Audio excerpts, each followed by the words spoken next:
Your flat screen TV won't turn on? It's black with no image whatsoever? Well, don't look at me, because this 2015 model by Toshiba, well, I can't fix it either.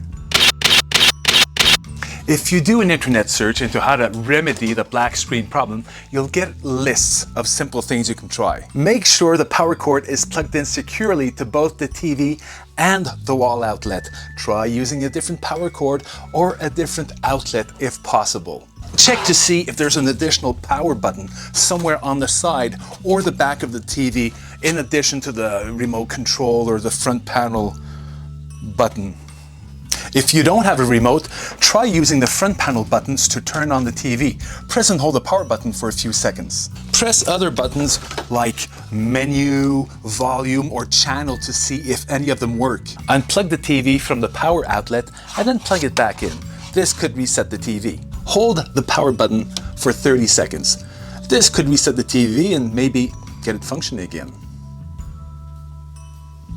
I don't suggest you attempt this, but if you were to do so, please be careful whenever you open up an appliance. You can get a really nasty shock, and don't just turn it off.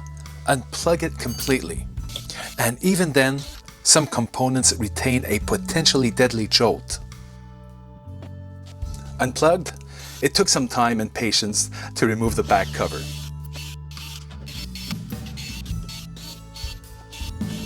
The back is held by a multitude of screws of different types and lengths. Once those are removed, pins, clamps, and clasps were still holding tight. It's next to impossible to detach the halves without breaking off several tabs. I used screwdrivers, spudgers, plastic cards, and anything which could pry the covers apart and then keep them apart, because they tend to close back up and then snap back together. First thing I did when I got the back cover off was plugged back in again. I tested to see if power was actually making its way into the back of the TV. Sometimes a kinked or pulled power cable can break within its sheath and you won't even see it. Next in line, with the TV unplugged once again, there's a fuse right here which I tested. After that, since the wire and fuse were good, I was basically screwed. Flat screen TVs like this are primarily built up in layers. The display panel, which is made up of the LCD, the liquid crystal display, in front of a series of LEDs, like diodes, in back, working in conjunction with a diffuser and a Fresnel lens. But just what powers and controls these layers? You've got the power supply unit, the inverter board, which powers the LEDs, and I believe it's this section of the power supply unit, the T-Con board, which controls pixelation and refresh rate, which I would think is this part since it plugs directly into the LCD, and the main board, the brain of the TV, processing inputs and HDMI and controlling the other components. And since the inputs are here, this has to be the main board. But I did visually inspect the boards to see if there were obvious signs that something had burnt out, leaked, or become disconnected. Maybe a bad solder joint. The only suspicious thing was a potential leak of something right here, which I cleaned with isopropyl alcohol. What it was, I'm clueless.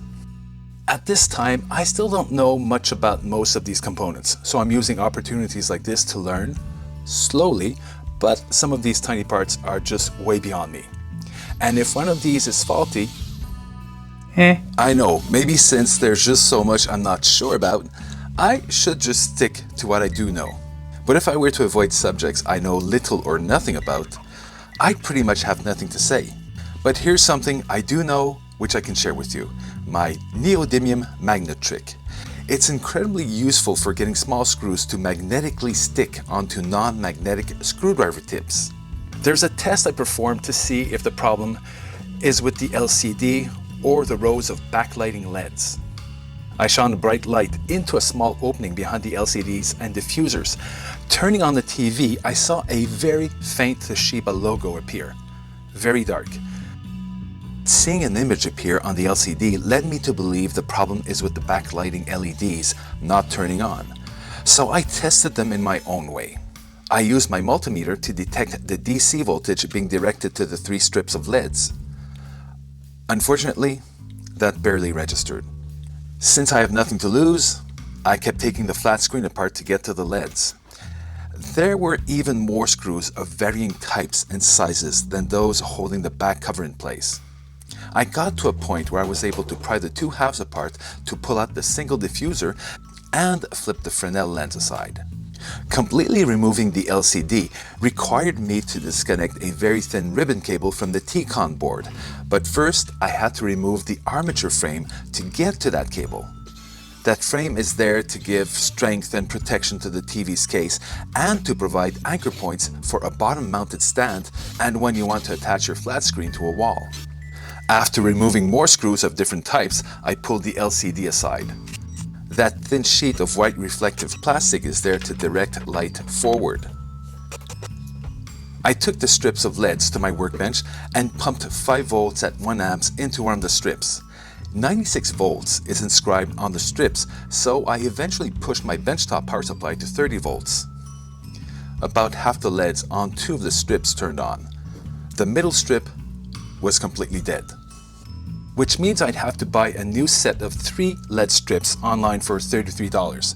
I think that would have been a waste because the inverter board isn't providing even 1 volt of power. Again, I don't know why. I was hoping to replicate the LCD starting up with the Toshiba logo reappearing, but it won't do it anymore. Either I've unplugged something critical, or now this flat screen is really broken. This is a 10-year-old TV. I have no remote, I have parts to buy and install, and I'm not sure how many, and ultimately, I don't need another flat screen. If this had been some 90-inch behemoth, maybe. So I'll strip this down for some parts, like these really nifty little speakers and some wires, possibly the Fresnel lens and diffuser, and take the other components to a recycling center, but only after having taken these boards back to the bench to learn what these different parts are and how to properly diagnose them. Think of this as a bit of a post-mortem. And then I'll take them to a recycling center. As a repair, this is a fail, but we got to try some simple internet fixes of unplugging and plugging and pushing buttons, but also tracing the power cable to make sure it's not damaged, checking the main power fuse, and testing the LCD to see if that's the problem, or the LEDs. Plus, I had the opportunity to point out what I think are some of the components for this aging flat screen, and we get to learn from my mistakes. Thanks for watching.